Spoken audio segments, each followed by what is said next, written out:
Forgive us our trespasses as we forgive those who trespass against us.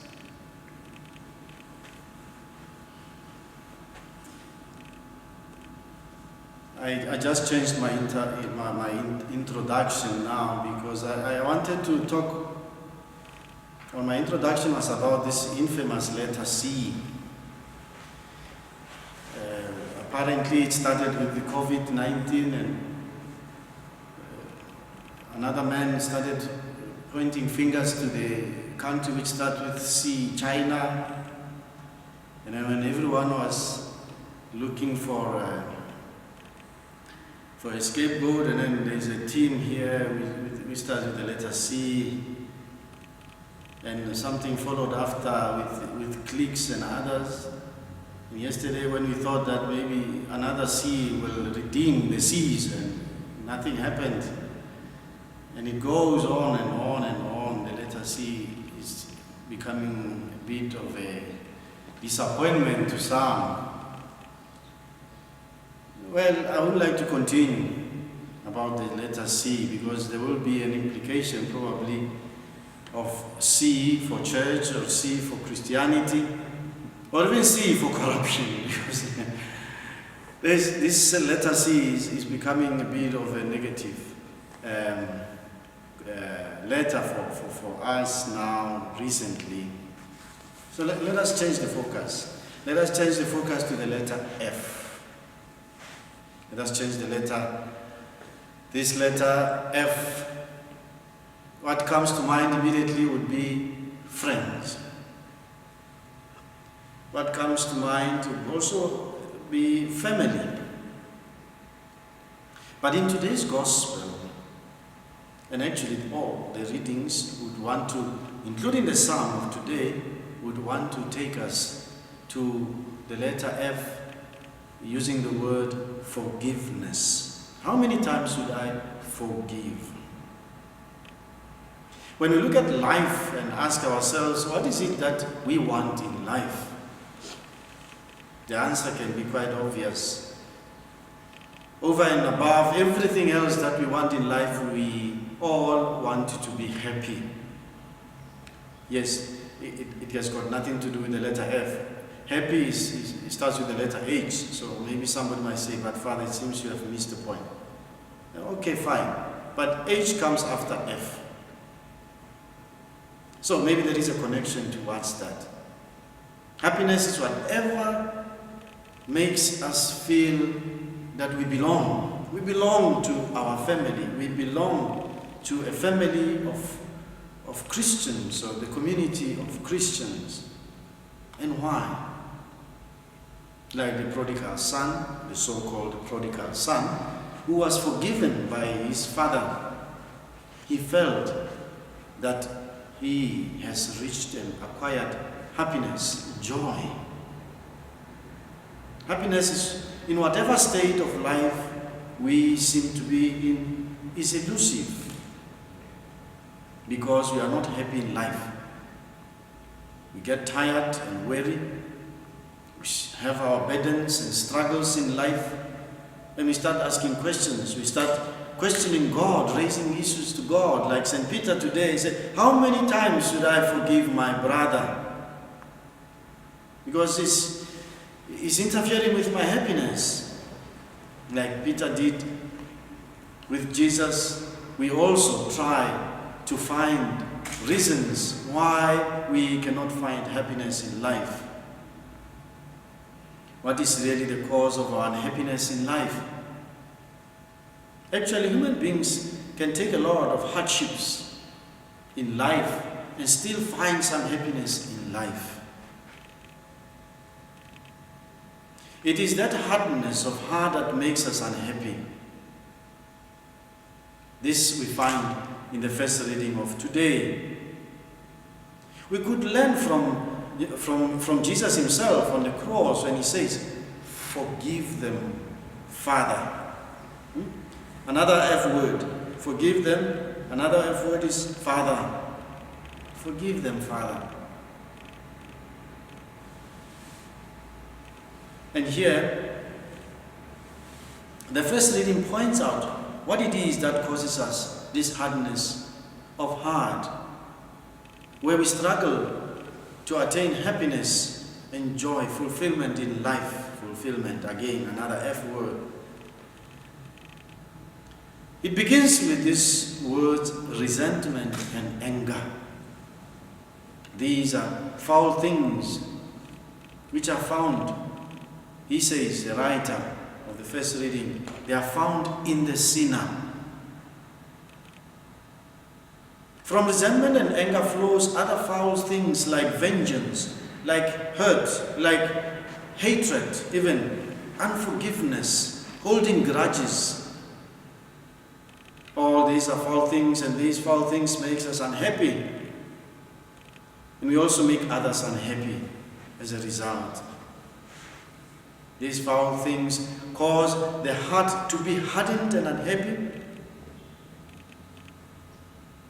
Like someone who holds on to a burning charcoal, trying to extinguish it with his hand while he's enduring this pain for no reason whatsoever.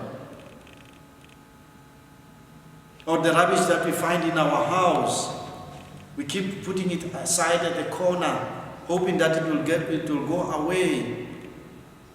But slowly it becomes rotten and smells, and ultimately we even find we get diseases.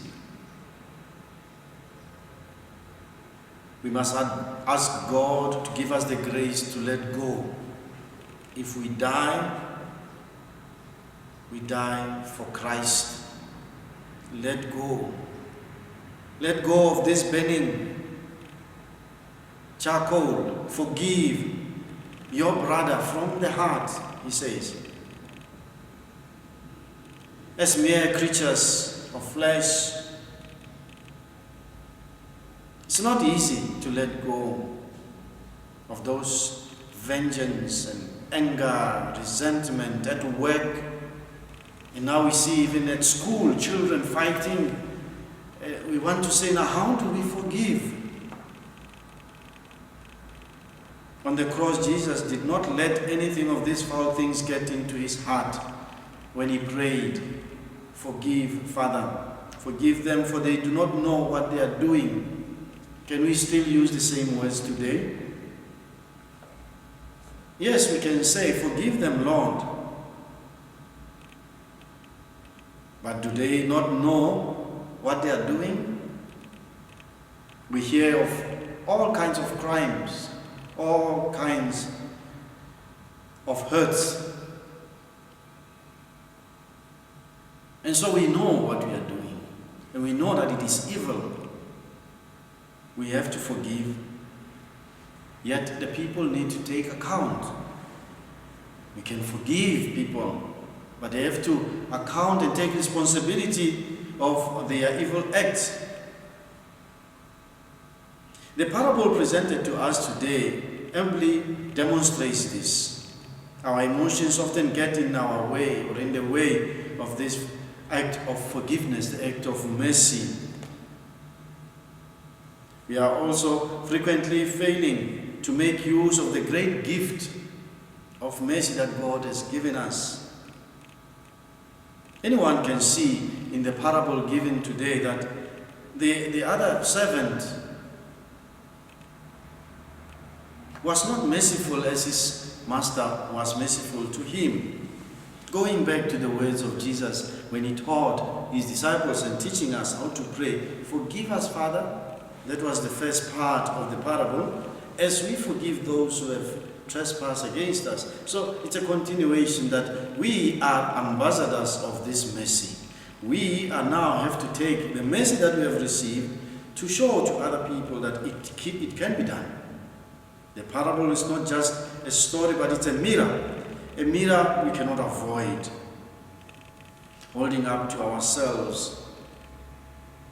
We who receive so much forgiveness and understanding from God, who is compassionate and gracious, slow to anger and rich in mercy, are also called to forgive, to be compassionate, to be merciful to others We who crave for forgiveness from God, we are called to be merciful to others too.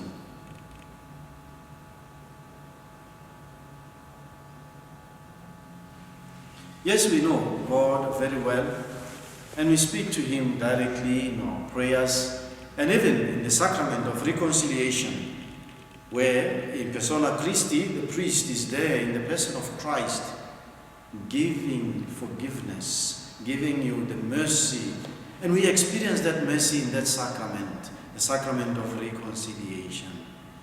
But from there, go, your sins are forgiven, is another form of missionary command. You are being sent. At the end of Mass, usually we say, the priest will say, go, the Mass is ended. We are being sent. Similarly, in the sacrament of reconciliation, we are being sent.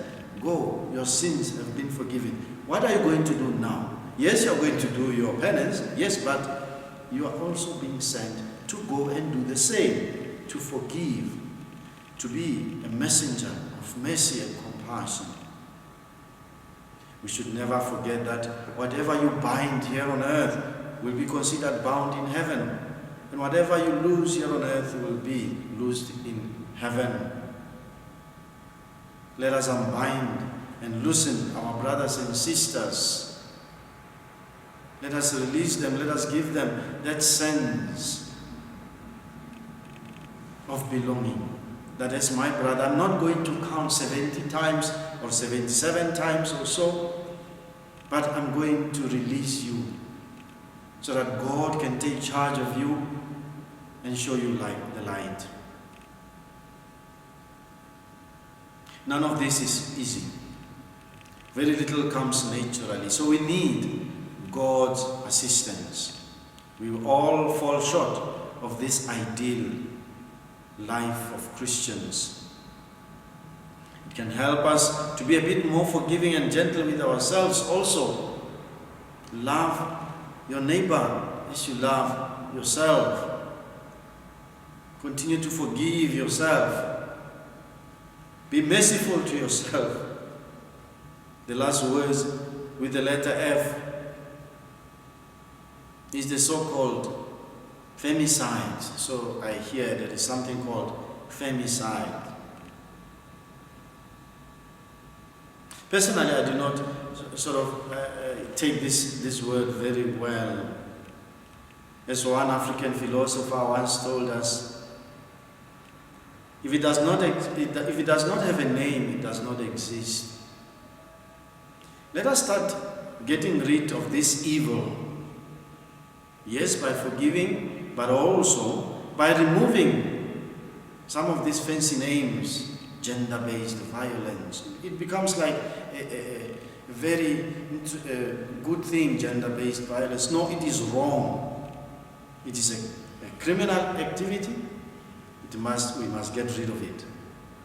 We need to forgive those perpetrators, yes, but they must take responsibility and try to change and help them to change.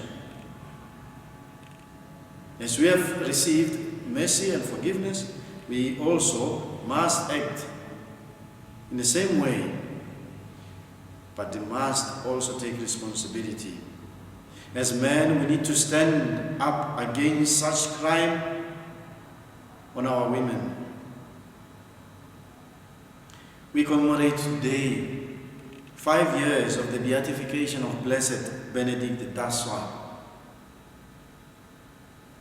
a man of truth and integrity, who also taught his family a life of prayer. We should learn from him, who was martyred for justice, who was a devoted father and husband, how to care for our families, for our dear ones. We pray that through his intercession, the brutal violence against women and children in our country should come to an end. And not only that, going back to the letter C, that the corruption which is robbing our country of happiness and equality should also come to an end. Blessed Benedict Daswa, pray for us.